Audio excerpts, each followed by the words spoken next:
मैंने ये नोटिस किया है कि बहुत सारे, बल्कि अक्सर जो मेजॉरिटी ऑफ द पीपल हैं, जो अक्सरियत में लोग हैं, उनके साथ अपने जज्बात की वजह से, इमोशनल लायबिलिटी की वजह से बहुत सारी परेशानियों का सामना उन्हें करना पड़ता है। अब ये इमोशनल लायबिलिटी या फिर अपने जज्बात पर काबू नहीं रख पाना और अपने जज्बात को मेंटेन नहीं कर पाना, ये किस सिचुएशन में हो सकता है? फॉर एग्ज़ाम्पल, मैंने ये देखा है कि कभी कोई किसी को कोई तकलीफ़ पहुंचाने वाली बात कह देता है या तकलीफ़ पहुंचा देता है, चाहे फ़िज़िकली हो या मेंटली हो, तो वो अपने जज्बात पर काबू नहीं रख पाते। उस तकलीफ़ के रिस्पॉन्स में वो अपने जज्बात पर काबू नहीं रख पाते और वो आपे से बाहर हो जाते हैं।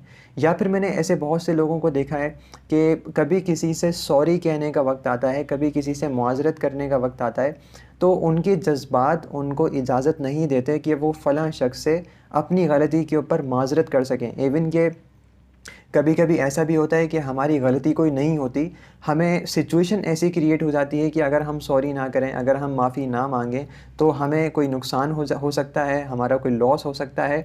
तो ऐसी सिचुएशन के अंदर भी जब हमारा नुकसान हो रहा हो, तब भी लोगों के जज्बात इस बात की इजाज़त उन्हें नहीं देते, ये गवारा नहीं करते कि वो किसी से जाके माफ़ी मांग लें। ब्रेकअप हो जाता है तो ब्रेकअप होने के बाद तो लड़का या फिर लड़की अपने जज्बात पर काबू नहीं रख पाते और दोनों एक दूसरे के लिए या फिर एक फ़लाँ के लिए जो है वो रोना शुरू कर देता है। और कभी किसी ने कोई वो गलत कदम उठा लिया, कोई गलत कदम उठाने के बाद अपना कोई नुकसान कर लिया, तो इस तरह के मामलात भी हैं। या फिर कभी कभी ऐसा होता है कि हमें किसी से इवन कुछ रिक्वेस्ट करनी पड़ रही होती है, कुछ इल्तिजा करनी पड़ रही होती है, तो उस वक्त भी हमारे जज्बात इस बात की इजाज़त हमें नहीं देते कि हम फ़लाँ शख्स के पास जाके कोई रिक्वेस्ट कर सकें, कोई दरख्वास्त कर सकें, एक हम्बलनेस के साथ, आजिज़ी के साथ उनके सामने अपने आप को पेश कर सकें। 3 बातें ऐसी हैं, अगर आप उनके ऊपर अमल कर लें, तमाम बातों का निचोड़ निकाला जाए, तो 3 बातें आसान भी हैं और बहुत ज़्यादा आप कह सकते हैं कि इफ़ेक्टिव भी हैं, जिनको मैं अपनी ज़िंदगी में अमल करने की कोशिश कर रहा हूँ। और मैंने इन 3 बातों के ऊपर अमल करने की वजह से बेशुमार फ़ायदे अपनी ज़िंदगी में महसूस किए हैं। और इमोशनली जो मेरे अंदर स्ट्रेंथ क्रिएट हुई है, जो जज्बाती एतबार से अल्लाह पाक ने मुझे एक मज़बूत इंसान बना दिया है। और तो ये सारी जो मेरे साथ जो इमोशनल स्ट्रेंथ जो मेरे साथ एक डेवलप हो चुकी है, उसकी रीज़न ये 3 बातें हैं जो मैं अभी आपके साथ शेयर करने वाला हूँ। पहली बात जो है वो ये है, नो योर सेल्फ वर्थ। अपनी इज़्ज़त को, अपनी कीमत को ख़ुद जानिए, सेल्फ़ रिस्पेक्ट को ख़ुद जानिए। अगर आप ये समझते हैं कि आपकी रिस्पेक्ट किसी और के हाथ में है, आप ये समझते हैं कि आपकी वर्थ तभी लगेगी, आपकी कीमत तभी लगेगी जब कोई दूसरा आपको अप्रूव करेगा, कोई दूसरा आपको एक्सेप्ट करेगा, या फिर किसी के आपको बुरा कहने से या अच्छा कहने से आपकी वर्थ, सेल्फ़ वर्थ के अंदर इजाफ़ा हो सकता है, कमी आ सकती है। तो जब तक आपके दिमाग में अपनी सेल्फ़ वर्थ नहीं क्रिएट होगी, आप अपनी अहमियत को नहीं समझ सकते, तो याद रखें, कभी भी आप इमोशनली स्टेबल नहीं बन सकते। क्योंकि आपके दिमाग में यही चल रहा होगा कि अगर किसी ने मुझे कोई बुरी बात कह दी, मेरी बेइज़्ज़ती कर दी, मुझे इंसल्ट कर दिया और मेरी इंसल्ट कर दी किसी टीचर ने या किसी भी मेरे कोलीग ने, तो सबके सामने मेरी इज़्ज़त कम हो चुकी है, मेरी सेल्फ़ वर्थ कम हो चुकी है, मेरी कीमत गिर चुकी है। आपके अपने नज़दीक, आपके अपने दिल में आपकी अहमियत नहीं है, भी आप अपने जज्बात पर काबू नहीं रख सकेंगे और बात बात पर आप आपे से बाहर होंगे और आपके जज्बात हमेशा लायबिली रहेंगे, आपके जज्बात हमेशा फ्लेक्सिबल रहेंगे, कभी भी आप इमोशनली स्ट्रॉन्ग नहीं बन सकते। तो पहला स्टेप और पहला फार्मूला इसका ये है कि नो योर सेल्फ वर्थ। अपनी इज़्ज़त को अपने नज़दीक जानिए। अगर आपके नज़दीक अपनी सेल्फ वर्थ है तो no one can decrease it. कोई भी शख्स इसे कम नहीं कर सकता, शख्स इसे गिरा नहीं सकता। अगर आप समझते हैं ना कि मेरी सेल्फ वर्थ मेरे सामने है, तो आप कभी भी किसी भी स्टेप के ऊपर किसी से रिक्वेस्ट करने का मौका है, किसी से सॉरी करने का मौका है, कोई बुरी बात आपको कह दे, आप तमाम बातों को बर्दाश्त करने के लिए तैयार हो जाएंगे, because you know your self worth, you know your self respect. आपके नज़दीक अपनी इज़्ज़त मौजूद है, आप अपनी कीमत को जानते हैं। तो आपको ये कोई सरोकार नहीं होना चाहिए कि मुझे क्या बोला जा रहा है, मेरी इंसल्ट हो रही है। इंसल्ट का तो फिर नामो निशान ही आपकी ज़िंदगी से ख़त्म हो जाएगा अगर आप इस फॉर्मूले पे अमल करना शुरू कर दें। सेकेंड इंपॉर्टेंट पॉइंट ये है, always have a clear purpose in your life.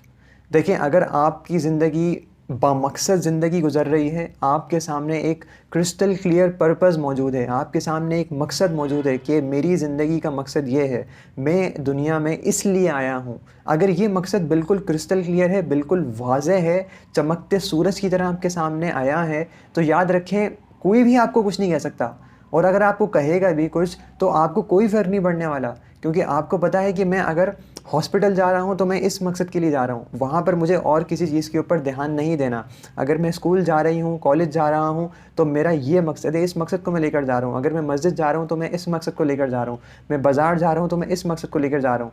अगर आपकी ज़िंदगी गुजारने के मकसद आपके सामने वाज़ेह हैं और एक जनरल जो मकसद आपने बनाया है अपनी ज़िंदगी का कि मैं इसलिए दुनिया में आया हूँ, फॉर एग्ज़ाम्पल हमारा जो मकसद है दुनिया में आने का वो ये है कि हम अल्लाह की इबादत करें और अल्लाह को राज़ी करें, ये हमारे दुनिया में आने का मकसद है। तो अगर ये मकसद आपके सामने, एक जनरल मकसद आपके सामने बना हुआ है, तो no one can hurt you, आपको कोई भी हर्ट नहीं कर सकता। आपको सॉरी कहने से आपके जज्बात कभी भी आपको नहीं रोक सकते, आपकी अना आपके आगे कभी नहीं आ सकती अगर आपका मकसद आपके सामने है।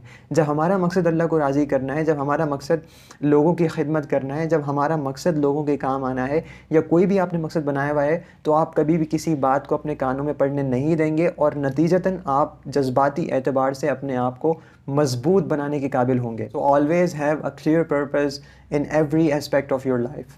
नंबर थर्ड इफ़ेक्टिव फार्मूला जो मैंने अप्लाई किया और अभी कर रहा हूँ और आपको भी करना चाहिए, वो ये है कि जस्ट लेट इट गो। इतनी बड़ी से बड़ी बात हो जाए, आपको ध्यान नहीं देना उस पर, और आपको क्या कहना है, जस्ट लेट इट गो, जाने दो भाई। ज़िंदगी गुजरने वाली चीज़ें गुजर जाएगी, ये वक्त दोबारा लौट के कभी नहीं आएगा जिसको आप जज्बाती कमज़ोरी की वजह से बिगाड़ रहे हैं, जिसको आप ख़राब कर रहे हैं, जिसको आप रुइन कर रहे हैं, तबाह बर्बाद कर रहे हैं। अगर आप ज़रा इमोशनली स्टेबल हो जाएं और आप ये सोच लें कि भाई ये तो हो चुका ना मेरे साथ, अब मुझे अपनी फ्यूचर की ज़िंदगी को देखना है, मुझे अपनी मुस्तकबिल की ज़िंदगी को देखना है, मुझे अपने प्रेजेंट मोमेंट को देखना है, मुझे पास्ट पे नज़र नहीं रखनी, वो तो गुजरने वाली चीज़ है। तो जो अगर गुजरने वाली चीज़ है तो उसे लेट इट गो कहकर परेशानी को ख़त्म कीजिए ना। देखिए, इमोशंस में आपको एज अ साइकोलॉजी स्टूडेंट मैं आपको ये बात कह रहा हूँ कि इमोशंस कभी भी इंसान के मुस्तकिल परमानेंट नहीं रहते। Emotions are temporary, emotions are temporary, emotions are आर्जी। किसी भी साइकोलॉजिस्ट से आप पूछ लें, वो हमेशा यही कहेगा कि इमोशंस आपके साथ कभी नहीं रहते, उनका इफ़ेक्ट ज़रूर होता है। अगर आप नेगेटिव इमोशंस लेकर आएंगे, उन नेगेटिव इमोशंस का आपके दिमाग पे, आपकी बॉडी पे, आपकी ज़िंदगी पे असर ज़रूर होगा, लेकिन वो इमोशंस टेम्परेरी होंगे। तो जब इमोशंस टेम्परेरी हैं, तो क्यों नेगेटिव इमोशंस को अपनाने का और नेगेटिव इमोशंस को फ़ील करने का ख़तरा आप मोल ले रहे हैं। आप हर सूरत हाल में अपने आप को पॉजिटिव, ऑप्टिमिस्टिक रखने की कोशिश कीजिए कि मेरे साथ जो हुआ है इसमें ज़रूर कोई ना कोई अल्लाह की हिकमत होगी, और उस अल्लाह की हिकमत को मुझे सामने रखते हुए अल्लाह के फ़ैसलों पर राज़ी रहना है और अपनी ज़िंदगी आगे मूव ऑन करनी है। मूव ऑन करें भाई, आगे जाएँ। पीछे जितना आप रहेंगे उतना ही आपके जज्बात मुतासिर होंगे और उतना ही आप इमोशनली लायबल होते चले जाएंगे, और इसका नतीजा ये निकलेगा कि कोई और आपकी ज़िंदगी को कंट्रोल कर रहा होगा। तो इन 3 बातों को फॉलो कीजिए, इन 3 स्टेप्स के ऊपर अमल कीजिए। मैं आपको गारंटी देने के लिए तैयार हूँ कि आपकी अना का मसला ख़त्म हो जाएगा। आपके जज्बात, जो नेगेटिव जज्बात आपके अंदर पैदा होते रहते हैं, जो दूसरे आपकी इंसल्ट करते हैं, आपको बुरा लगता है, आपको सॉरी कहने में परेशानी होती है, आपको रिक्वेस्ट करने में परेशानी होती है, या फिर आपको दरगुजर करने में परेशानी होती है, तो ये तमाम परेशानियाँ आपकी सॉल्व हो जाएंगी, ज़िंदगी आपकी आसान हो जाएगी। अपना बहुत ख्याल रखिएगा। चैनल को सब्सक्राइब नहीं किया तो सब्सक्राइब ज़रूर कीजिएगा, वीडियो को शेयर कीजिएगा ताकि बेशुमार लोगों को आपकी वजह से फ़ायदा हो। अगली वीडियो में इंशाल्लाह फिर हाज़िर होंगे। अस्सलामु अलैकुम, अल्लाह हाफ़िज़।